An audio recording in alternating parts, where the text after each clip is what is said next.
The path through the woods was a tangle of knotted roots, making traversing it perilous, especially in the near darkness of this endless winter. Magnus didn't even notice the footing as he staggered and stumbled between the trees, muttering to himself the same 3 words over and over. "Show yourself, beast." The beast had decimated the camp. The first night it took 5, the second it took 8, the third night they stopped counting the screams at 12. That was a week ago now, and Magnus was one of only half a dozen survivors left, and he'd be damned if he was going to just wait to be taken, dragged screaming into the trees to meet his end. Magnus would meet his end on his own terms, face down this monstrous creature, kill it, or die trying. Show yourself, beast. Up ahead, there was movement. Magnus shook off his pack and cloak, holding only a knife in each hand. The beast showed itself, a shifting, hulking cloud of spores, held together by some cosmic energy Magnus could not comprehend. His knives would be of little use, but just maybe he had bought the others back at camp a chance to make their escape.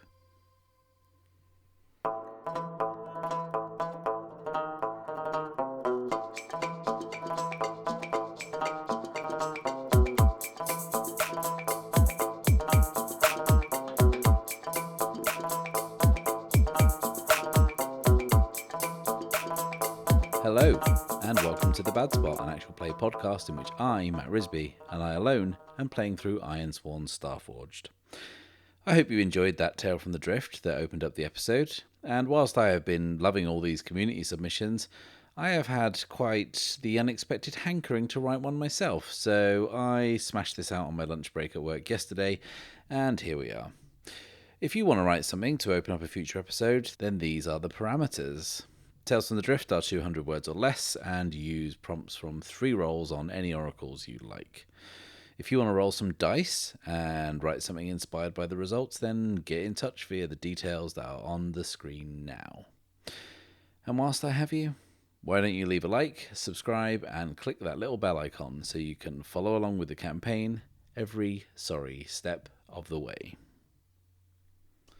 Last week, we found Archer, Luna and Griff attempting to put some distance between themselves and the warring clans.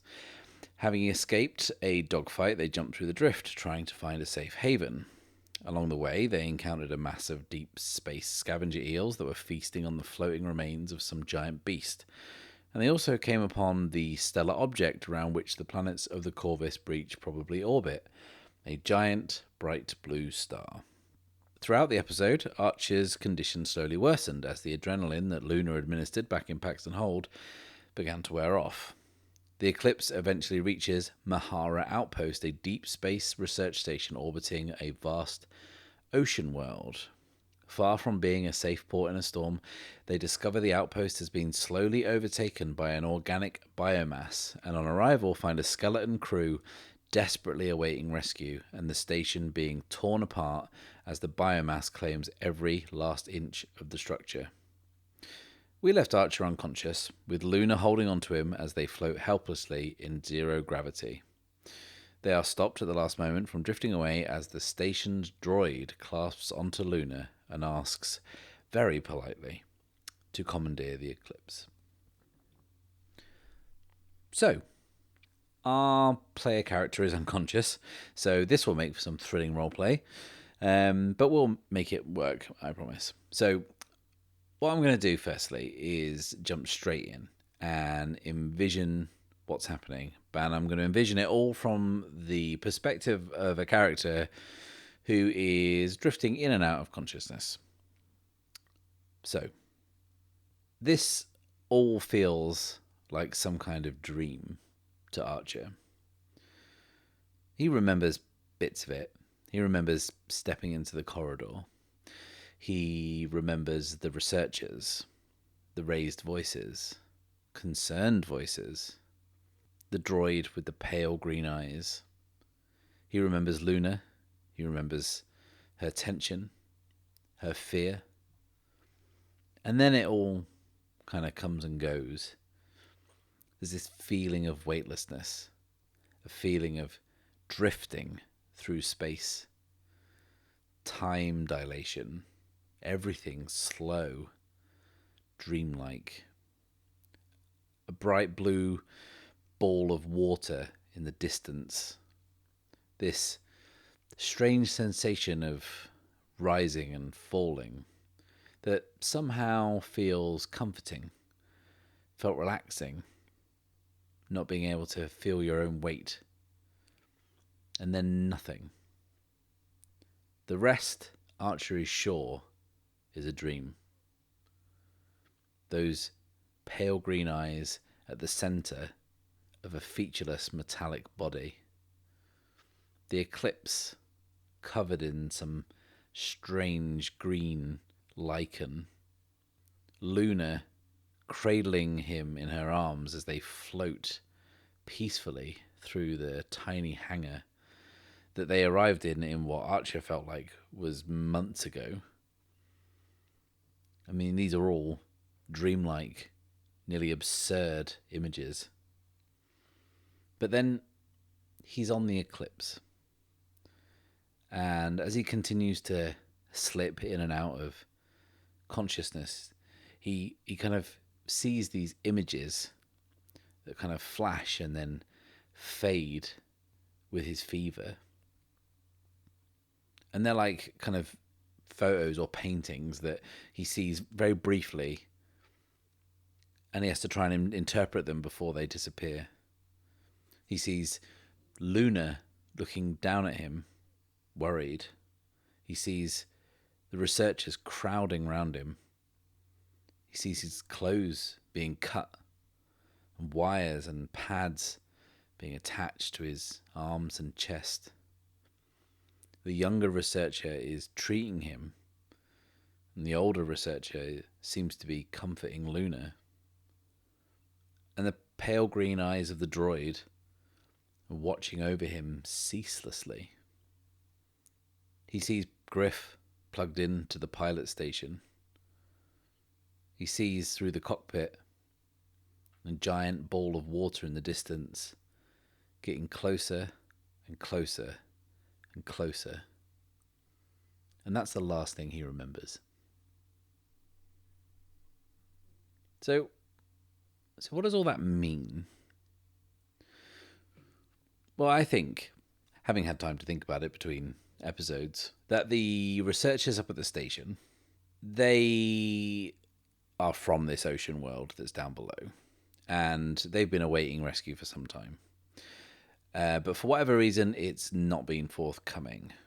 And Archer and Luna just happened to turn up just in time before the station was completely destroyed, and now all of us are heading down towards the planet's surface. We were looking for a settlement to lay low in. We were looking for a safe haven where we could take some time to lick our wounds before moving on. But it seems like, in true Archer Barlow fashion, we have stumbled into something else entirely. Something decidedly unsafe as far as havens go. But yeah, here we are. So what we're going to do here is, and I do realise this is slightly unconventional, what we're going to do here is make a move. And it's going to seem backwards, but we are going to make the sojourn move here. Now, the move says that when you spend time recovering within a community, you roll plus heart. And then from there, we resolve it depending on how you roll. Now, usually I think in this case, you would find a community, you would describe it, you would maybe interact with some people, and then you'd make the move. But Archer is completely out of it. So what I'm going to do is I'm going to make the move now. And I'm going to do that because I'm assuming that the researchers aren't hostile. They're trying to escape their own problem, but they're also helping us. So I'm going to make the move. and then we will envision everything afterwards and fill in all the other details retroactively. I don't expect this to make sense. I don't actually think it does. And if not, that's fine. Little I say or do does actually make any sense, but please just humour me. So, we're going to make the move Sojourn here, and I think that as Archer is unconscious, Luna will be doing a good deal of the talking and the negotiating for both of them. So I think it is fair to take our +1 from Luna's connection bonus. So we're going to be rolling plus heart with a +1 from Luna. So how does this Sojourn go down? It goes down badly. It goes down very badly. That's a big fat miss. And we have no momentum to speak of to burn to make this into anything other than a miss. So let's see what a miss says. So it says on a miss you choose one, and there's two options. One is the community needs your help or makes a costly demand in exchange for safe harbour. Envision what they ask of you. If you do it or swear an iron vow to see it done, you resolve this move as a strong hit. That's very interesting. Now, the other option is you find no relief and the situation grows worse, pay the price. Well, I'm certainly not choosing that option. That sounds awful. I don't know why anyone would choose that. But that first option is pretty interesting because if we help the community, we can treat this miss as a strong hit, which is very cool design. I remember in the OG Ironsworn, misses on this move were brutal. You would like slog it out like through the wilderness and through all these kind of travails and encounters, trying to find somewhere to kind of heal up and recover and resupply. But on a miss, you would just get like the door slammed in your face, and it would be horrible. But yeah, anyway, this is what we're gonna do. So I've made the move. Then we are going to wind the story forward time-wise, and then we're going to fill in some of these blanks whilst we resolve the mechanics in steps. Like I said, humour me. So Archer wakes with a start. He's in a small, dark room on a kind of trolley bed, like a gurney. The walls around him are stripped back to kind of like sheets of metal-backed insulation, and also like the steel frame of this kind of this boxy room that he finds himself in. There's a small wheeled unit next to the bed, upon which are a monitor and a drip like an IV, and they're both attached to Archer. Other than a coat rack on the wall next to a small door, there is nothing else in this space. The only light in the room is coming from a small square, kind of like hatch window in the door. He sits up. Now, the pain he felt across his whole body for the last few days has dulled to tolerable levels. He reaches down and runs his hands across his shirtless torso and sees his skin covered in purple and blue blotches of bruise. But they're much less swollen than they were before. And he also discovers he has this ragged line of rough stitching in his side that runs about 30 centimeters from just under his ribs to just above his belly button. And it's still sore to the touch, and inspecting it further, Archer can see that the stitching is this kind of mishmash of synthetic stitching and staples and surgical glue. He's no idea how long he's been out, but from the way he feels, he knows it must have been a while, and he can kind of infer that he must have been in a very, very bad way, and he's just thankful that someone has fixed him up. And he starts to remember those snatches of images he saw and when he was kind of in and out on the eclipse, and kind of slowly starts to piece the narrative together. He kind of figures that the researchers must have helped patch him up as they headed down to the ocean world, which is where he assumes he is now. He swings his legs round and tries to see if he can stand. His feet make contact with the cold, tiled floor, and he kind of recoils instantly. And then he kind of laughs to himself and realizes that actually being able to feel his own feet is a big improvement from the last time that he was conscious. And he stands uneasily and stretches his back, and it creaks as the inaction of however long he's been here can be felt in like every single vertebrae. He kind of unpeels the monitoring pads from his chest and unhooks the drip from his wrist and takes some tentative steps towards the door. And the muscle memory is slowly returning with each step. But he stops to catch his breath, leaning on the wall, because that took effort. But he's feeling better than he was, better than he has for a long time. He can't even remember the last time he felt anywhere near as, I mean, not good, but like, not bad. And that's where the events of the last week kind of flash through his mind. Like being shot by the bounty hunters, being captured by Blake Sutton, being held prisoner in that room, being forced to face the gate, the explosion, Luna coming to his rescue, the dogfight. As he remembers each of these events, his body kind of aches with the corresponding memory.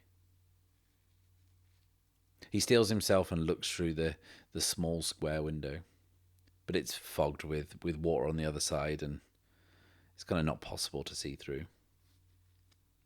He tries the handle, and it's open. Beneath the coat rack are a set of boots. They're not his boots, but there's some boots. He's wearing these kind of light blue sweatpants that aren't his own, but that's all he has on. He reaches up and takes a heavy coat, like with a furred collar, like a parka, and he throws it over his torso, his naked torso.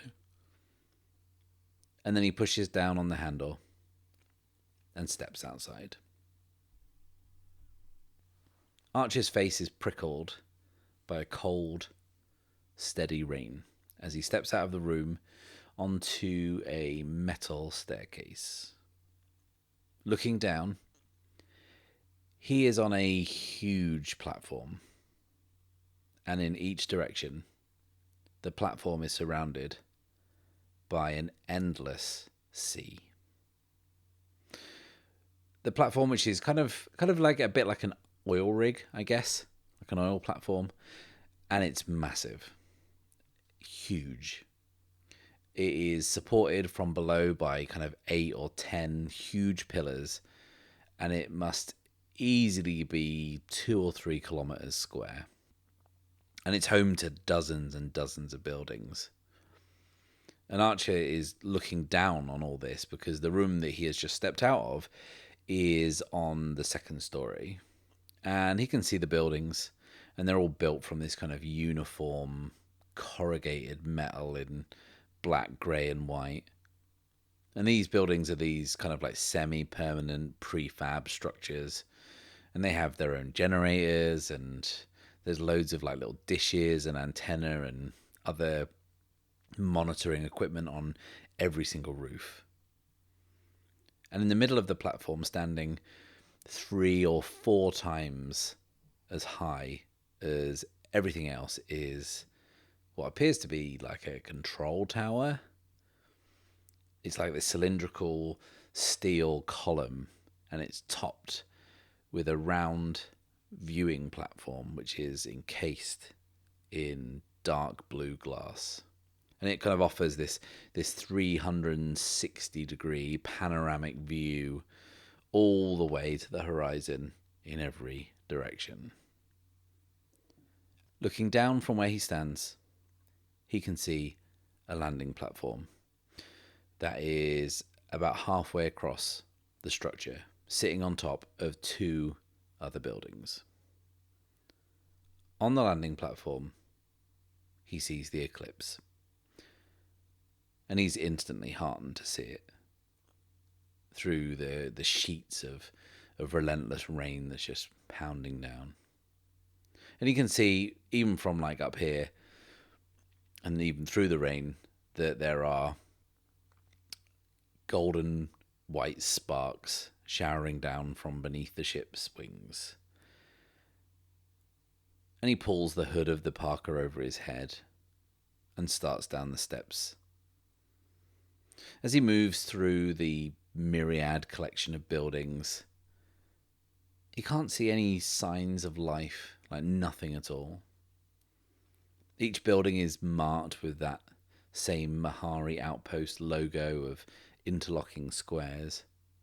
And Archer spent a good deal of time around institutions like this, but I think this might be the biggest scientific research facility he has ever seen. There's almost like an entire campus's worth of facilities all on one platform in the middle of an ocean. But there aren't any people, which is weird. And he continues between the buildings towards the landing platform. He stands at the bottom of the metal steps and slowly makes his way up. And he's tired already. Just this short bit of exertion has really taken out of him. But he puts his head down, puts one foot after the other, and climbs the stairs. As he gets up onto the landing platform, he can finally see the eclipse a bit closer. And he can see the damage that it's taken. It's taken a real beating. It is always rough around the edges, but it's really been through the wars recently, like literally. There's like scorch marks like streaking the hull that tell the story of that desperate dogfight with the Clanthorne snub fighters, which Archer still frankly can't believe they survived. But underneath the wings, those gull wings, those distinctive gull wings, he can see someone at work. The flashes of a welding torch are illuminating them through the grey gloom of this persistent rain. They're holding a welding mask up to their face. And their hair, which is streaked with green and blue, is tied back in a ponytail. And Archer says, "Hey." And Luna turns, taking off the welding mask, says, "Hey." She smiles at him. And it's the first time he's seen her look anything other than worried for quite some time. And there's so much that needs to be said here. But ultimately, we have 2 people stood looking at each other, both feeling this deep, unspoken gratitude and relief that the other is safe. And I think that in this moment, they're both just happy to stand in silence and enjoy this moment that both of them probably secretly feared they would never share. But here they are, safe. Luna kills the welding torch and finally breaks the silence and says, "I thought I'd make a few modifications." And she kind of points behind her where those pulse blasters had been fitted. And Archer can see that she has not just made a few modifications, she has extensively reworked them, like nearly completely replaced them. It's this kind of incredible work of engineering, patched together from God knows what. But the kind of pulse blasters, which were they kind of looked like these like flimsy tubes that were kind of strapped under each wing. They now look like actual dangerous armaments. And kind of Luna kind of taps one with her hand and says, "These have a bit more kick, should we ever find ourselves needing them." And Archer says, "Thank you." She says, "It was no problem for everything." And Luna smiles softly and says, "Don't make me save your life again, Archer Barlow." And Archer says, "I'll try not to." She says, "No, you won't." And I think this is going to be the moment where I spend my XP. I think this is going to be the moment that Luna officially stops being a connection and becomes a companion. And that's going to cost 3 XP for me to acquire a new asset, which leaves us 1 XP in the bank. Now, I toyed with a few things to spend this XP on, and I really liked the idea. I really liked the idea of taking the new fugitive asset, which I think is very cool and I think is very appropriate for us. But there was quite a few of you on Twitter and in the comments below saying it's high time that I made Luna a companion, and you are all 100% correct, because she's been a connection to this point, and connections in Starforged are supposed to just kind of come and go in the story. They aren't supposed to stick around like this, which I didn't know when we introduced her that that's what she was going to do, and it just kind of went that way. But making her a companion is the most appropriate way I can reflect the narrative through the mechanics, because she isn't going anywhere. She is part of this crew. She is 100% on board, and I'm not thrilled about her being called a sidekick, because she is every bit Archer's equal. But that's kind of quibbling over semantics, I guess. She's officially a companion. That's all that matters. Now, it says here on the asset that she is supposed to have an expertise, and if I'm honest, that makes her feel a bit one-dimensional, but I think that's because I'm a bit attached to her, I think. And we've spent like 11 episodes of this show getting to know her, and she's kind of like evolved into this 3-dimensional character.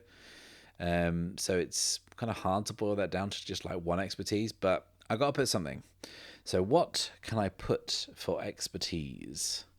And I don't think I can just put everything that Archer can't do, because even though that is realistic and true, I don't think that's allowed or in the spirit of the game. So what is her expertise? And it can't be fighting, because she is very good at that. Because it says on the asset that we can only call on that expertise outside of a fight, for her base ability anyway. So what's Luna like? What is she like as a character that we could kind of boil down into this expertise? Now, she's very tough. She's very smart, and she is highly capable in a practical sense. And she's also impetuous and brash and can be very reckless. So how do we define all of that down into 1 expertise? Now, I think I'm going to say, having thought about it, that her expertise is going to be streetwise. And I think I'm going to say this because it stands in direct contrast to how Archer approaches everything. I think that he is analytical and calculating, and he tries his absolute best to think his way out of things. It never works, as many people have pointed out, that whenever I say be more Barlow, I generally tend to roll a miss, or it goes terribly wrong. But that is how he approaches things. Now, Luna, she relies on her instincts more. She learned those instincts the hard way. So I think that feels kind of right-ish.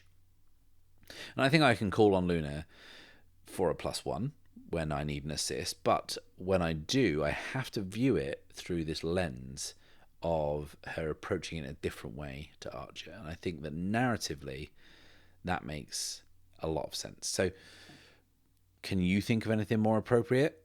Let me know in the comments below, because I am more than open to suggestions. I am certainly not entrenched in this view, but I think that this feels appropriate. But if you can think of any better ideas, let me know.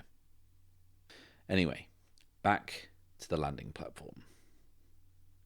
Archer says, "Where are the others from the research station?" And Luna nods up to the control tower behind Archer. She says, "They've got problems. They need our help." Archer says, "Sounds about right. You know we need to get moving, though, once we get the eclipse patched up." And Luna says, "Yeah, I know. But we're not going to, are we?" And Archer kind of shakes his head ruefully and says, "No, I don't suppose we are." Luna says, "It's exhausting, isn't it?" "What's that?" "Doing the right thing." And Archer laughs to himself. And Luna says, "I've got more than enough work to do here. You should go speak to them, sooner rather than later." And Archer nods in agreement. And I think that's when Griff trundles down the landing ramp and down onto the platform. And Archer kind of can't help but smile at the sight of him, even though he tries to fight it.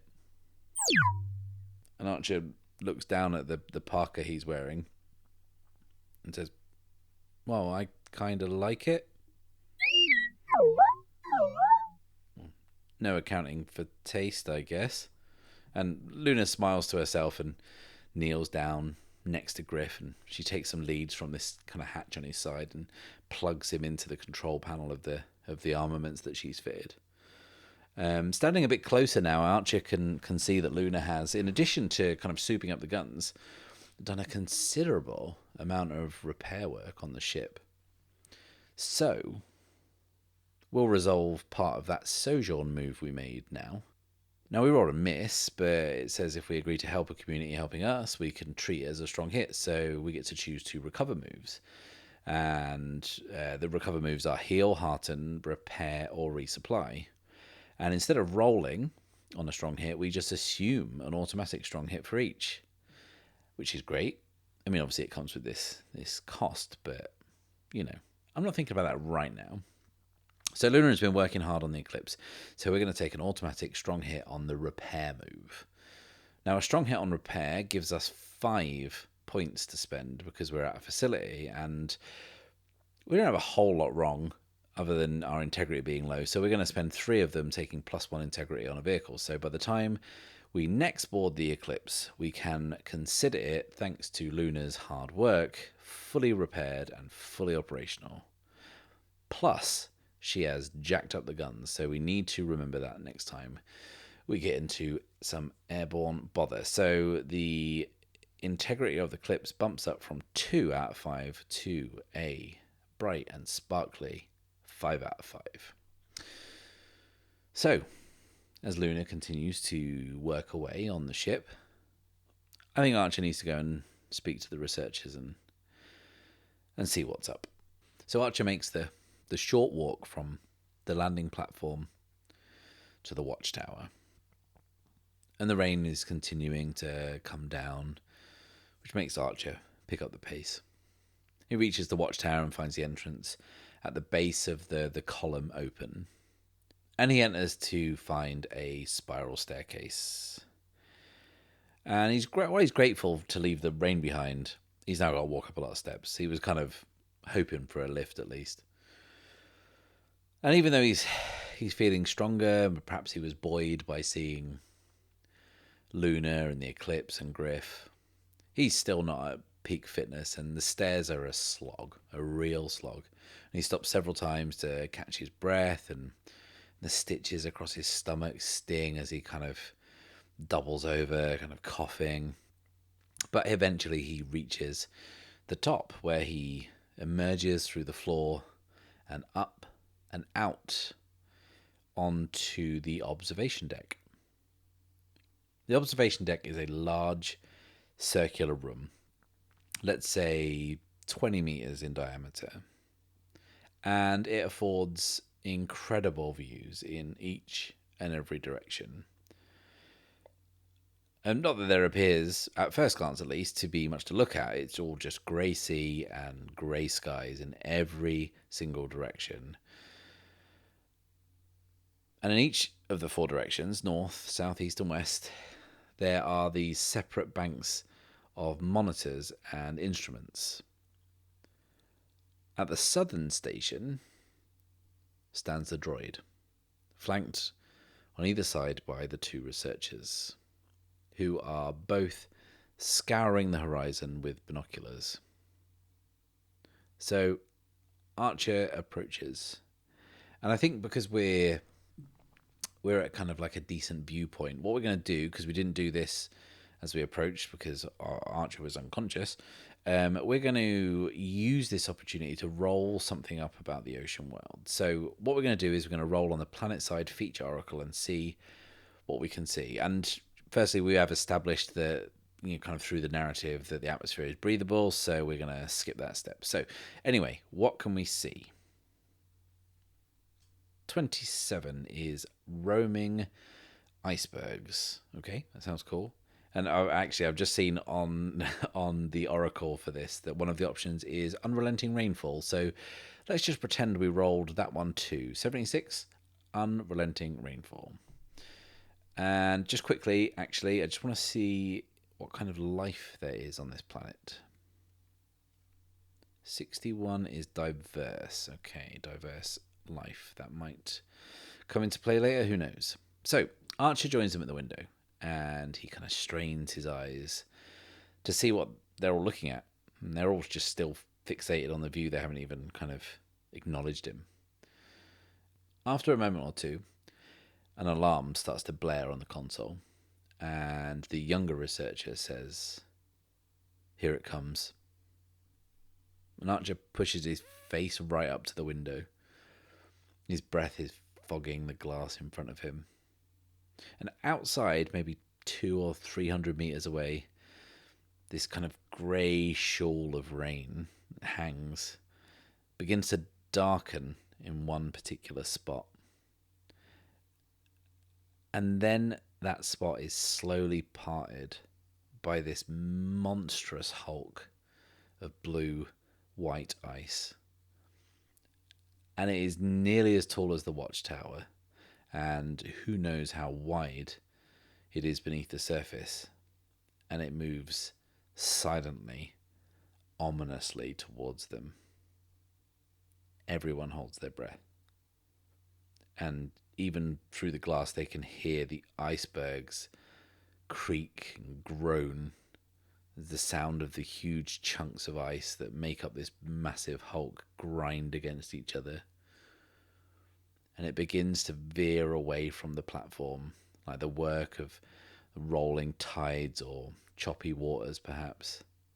Either way, the researchers and the droid move around the viewing platform, following along as the iceberg slowly moves past the western station and disappears once again into the cloak of rain in the distance. And it must have only missed this platform by like 20 or 30 meters tops. So who knows what damage it would have done had it made contact. And the older researcher says, "That was close. Too close." She turns to Archer and I think Archer like clocks her jumpsuit and can see her name on a badge, like they do. What's her name? 64 Santos. That's like a surname. Santos continues. "You gave us all a scare. You were bleeding internally. You were as good as dead." Archer says, "Look, I just want to say thank you for everything you've done." And that's when the other researcher steps forward and Archer looks at their name badge and it says, Keelan. And Keelan says, "Can I check your stitches?" And they roughly pull Archer's parka open and stoop to study the wound. And Archer's kind of like a little embarrassed. It kind of feels exposed, but Keelan is in there just kind of poking and prodding. And they say, "I'm impressed I managed such a straight line. Keep that clean." And Keelan returns to the window to keep watch again. And Santos pulls Archer aside and says, "Did the girl fill you in about what happened here?" And Archer shakes his head. Luna didn't say anything to him. She continues, "We lost contact with this station 2 weeks ago. It was just after we lost control of the experiment." The experiment? The organism that tore our station apart. That was an experimental biofuel. We were trying to see if it would thrive in a vacuum, in orbit. Most of the samples died off within the first few days, but then something changed. There was exponential growth, and it needed things to grow on. It spread quicker than we could cut it back, and one by one we lost our facilities. Medical, operations, engineering. The organism smothered and destroyed them all. We called for evac. We called for evac every hour until the comms went down. All the systems failed. And when life support failed, we lost nearly everyone. 14 of us went up. The 2 of us and the droid came down with you. And when we landed, we found everyone was gone. 126 people crew this station. And now there's no one. Archer thinks it over a second and says, "Any evidence of a fight?" Santos shakes her head, looks back out of the window, and says, "There's a sister station." And she points in a southerly direction. It's small, located on a glacial sheet. Archer says, "I don't follow." And Santos says, "We just watched a part of that glacial sheet drift past our window. It's breaking up." And Archer says, "Yeah, I still don't follow." Keelan rejoins them. They hand Archer a small device about the size of a phone. It's just got this basic yellow gridded display. And there's 2 tiny dots flashing on one side of the readout, and then a huge clump of dots on the exact opposite. And Keelan says, "This is my personal transponder. Everyone on this station has one. These 2 dots are Santos and myself." And Archer's kind of figuring it out and says, "Let me guess, this is everyone else." "Exactly." And they point out the window. "They're all at the other station." And Archer says, "Why?" And Santos cuts in and says, "We have no idea." So I think we should roll on the Settlement Trouble Oracle here to give us an idea of what might be going on here. Okay. 70 is stolen technology or object. Okay, right. Cool. Keelan turns to Archer and says, "You have to find them, bring them back here." And Santos is like a little embarrassed by this, kind of how forthright her colleague is being. And she says, please, we don't have a ship." And Archer is thinking about it, but not in a way that would make them think that he would turn this down. He's just kind of like crunching the numbers in his head, thinking about the shape he's in and if he can do it. But it's all moot, because before the others can even get a chance to see that he's even having a slight doubt, he says, Of course we will." And Santos has this relieved smile, and she takes Archer's hand in hers. She says, "Keelan will get you what you need." And then we'll kind of cut we'll cut to Keelan showing Archer the various rooms of the complex. And Archer is like a kid in a sweet shop.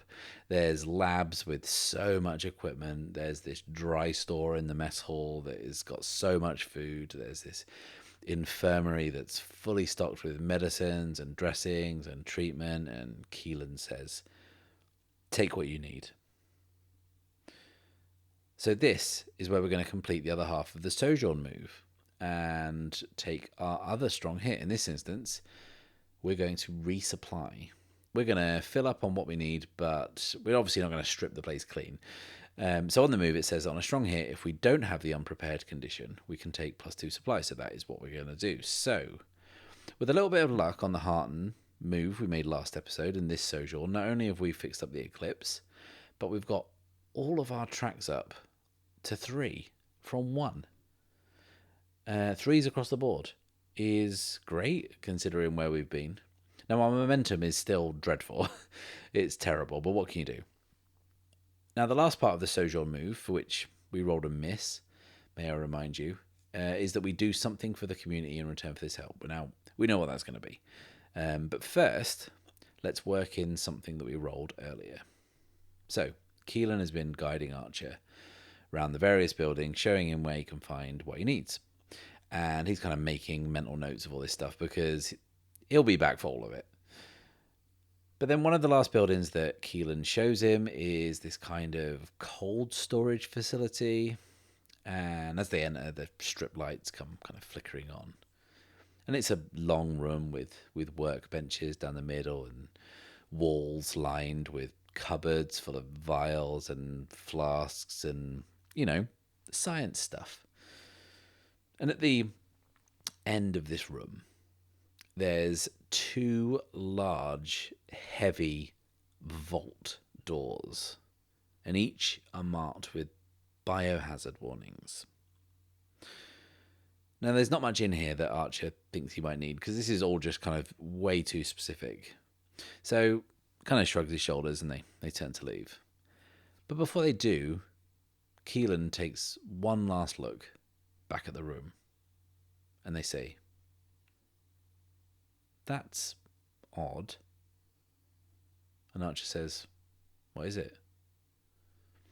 And Keelan moves slowly through the room, passing the long workbenches, moving towards those large vault doors.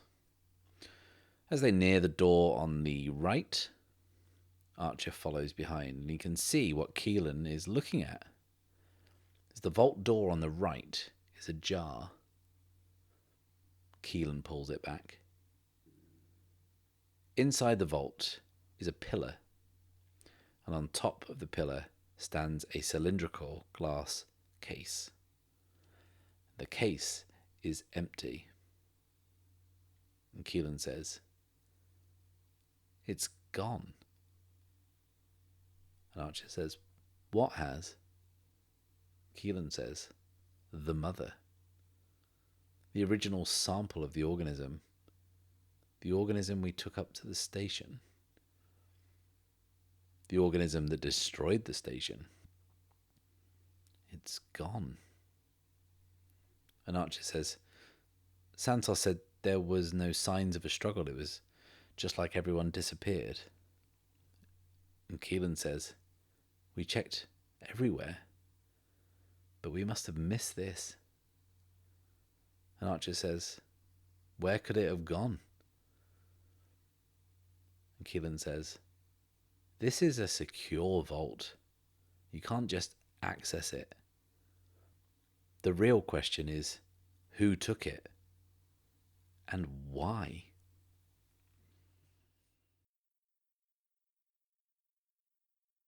Thank you a million times. Thank you for watching.